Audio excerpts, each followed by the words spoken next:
Nang i-announce ng Australia Boomers na naaprubahan na ang naturalization ni Bryce Cotton, ay agad-agad nga itong naibalita sa mga major sports network sa Pilipinas katulad ng Spin.ph. At sinabi nga na ito ang magiging tinik sa Gilas, Pilipinas. Si Bryce Cotton nga isang produkto ng isang major US NCAA Division I na Providence Friars. After nga ng college, sinubukan niyang makapasok sa NBA draft pero naging undrafted siya. Pero nakahanap siya ng paraan at nakapasok pa rin sa Utah Jazz. Di man naging ganong ka-successful yung NBA career ni Bryce Cotton kasi hindi siya ganong nagtagal sa Utah Jazz. Pero okay lang yun, no? Nagbukas naman ng opportunity yon para makapaglaro siya sa NBL Australia. At sa NBL Australia nga ngayon, no, kino-consider na pinakamagaling na player daw to ngayon sa NBL. And one of the most decorated NBL player today. Kaya mapapaisip ka talaga, no, sinong pipigil dito sa Gilas? Although, sige, sabihin na natin na maliit lang tong si Bryce Cotton. 6 flat lang to eh. Pero hindi mo pwedeng sabihin na, okay, itatapat natin si Juan Gomez de Leaño na mas malaki yung katawan sa kanya at mabilis din.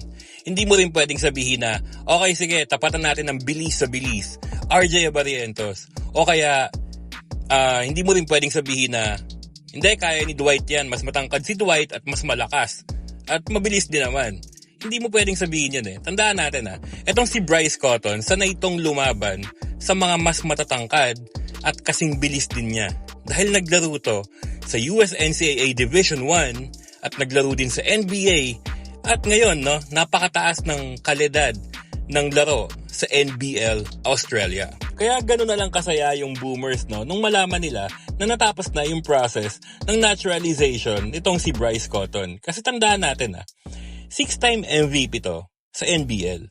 Kilalang kilala na to ng mga NBL players or yung mga Australian players. Alam nila kung ano yung kayang ibigay nito ni Bryce Cotton. Alam nila kung ano yung kayang i-provide nito pagdating sa puntos. At sigurado ako, no, pinag-iisipan na ni Coach Tim Cone kung paano yung gagawin niyang scheme or defensive scheme para dito kay Bryce Cotton. At lalo na, no, yung isa pa nilang magaling na player, si Pepper. Sigurado ako pinag-iisipan na ni Coach Tim Cone yun kung paano, well, hindi pigilan, pero paano sila ma-minimize sa laro.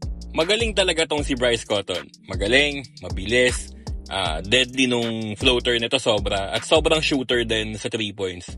Pero, naniniwala ako na tao pa rin to. Kayang-kaya pa rin natin tong ma-minimize kahit papano.